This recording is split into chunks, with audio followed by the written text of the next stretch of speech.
रामचरितमानस बालकांड। विषय: पति के अपमान से दुखी होकर सती का योगाग्नि से जल जाना। दक्ष यज्ञ विध्वंस। भावार्थ सहित।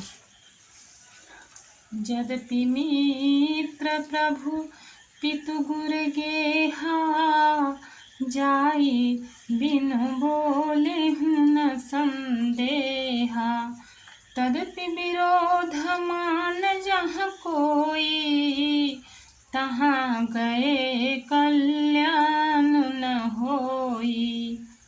यद्यपि इसमें संदेह नहीं कि मित्र, स्वामी, पिता और गुरु के घर बिना बुलाए भी जाना चाहिए, तो भी जहाँ कोई विरोध मानता हो उसके घर जाने से कल्याण नहीं होता।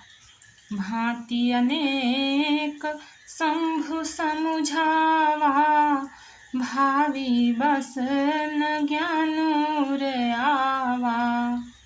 कह प्रभु जाहु जो बिनहि बुलाए, नहीं भली बात हमारे भाए। शिव जी ने बहुत प्रकार से समझाया, पर होनहार व सती के हृदय में बोध नहीं हुआ। फिर शिव जी ने कहा कि यदि बिना बुलाए जाओगी तो हमारी समझ में अच्छी बात न होगी। दोहा। कहीं देखा हर जतन बहु, रहई न दक्ष कुमारी। दिए मुख्य गण संगत बा, विदा किन्ह त्रिपुरारी। शिव जी ने बहुत प्रकार से कहकर देख लिया, किंतु जब सती किसी प्रकार भी नहीं रुकी, तब त्रिपुरारी महादेव जी ने अपने मुख्य गणों को साथ लेकर उनको विदा कर दिया। पिता भवन जब गई भवानी, दक्ष त्रास काहू न सन्मानी। सादर भले ही मिली एक माता, भगिनी मिली बहुत मुस्काता। भवानी जब पिता दक्ष के घर पहुँचे, तब दक्ष के डर के मारे किसी ने उनकी आवभगत नहीं की। केवल एक माता भले ही आदर से मिली, बहनें बहुत मुस्कुराती हुई मिली।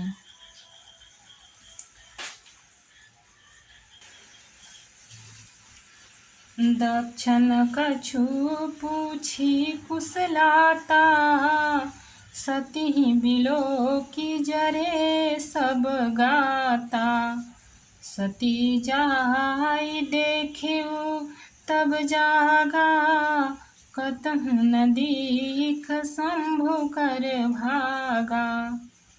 दक्ष ने तो उनकी कुछ कुशल तक नहीं पूछी। सती जी को देखकर उल्टे उनके सारे अंग जल उठे।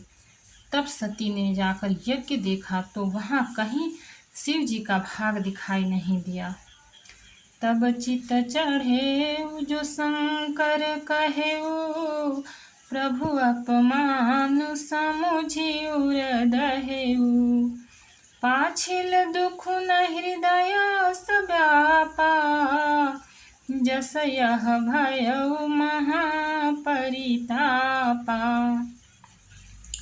तब शिव जी ने जो कहा था वह उनकी समझ में आया। स्वामी का अपमान समझकर सती का हृदय जल उठा। पिछला पति परित्याग का दुख उनके हृदय में उतना नहीं व्यापा था जितना महान दुख इस समय पति अपमान के कारण हुआ। यद्यपि जग दारुण दुख नाना, सब ते कठिन जाति अवमाना। समुझी सो सती भयऊ अति क्रोधा, बहुविधि जननी कीन्ह प्रबोधा। यद्यपि जगत में अनेक प्रकार के दारुण दुख हैं, तथापि जाति अपमान सबसे बढ़कर कठिन है। यह समझकर सती जी को बड़ा क्रोध हो आया। माता ने उन्हें बहुत प्रकार से समझाया बुझाया। दोहा। शिव अपमान न जाई सही, हृदय न होई प्रबोध। सकल सबहि हठी हटकी तबा, बोली वचन सक्रोध। परंतु उनसे शिव जी का अपमान सहा नहीं गया, इससे उनके हृदय में कुछ भी प्रबोध नहीं हुआ।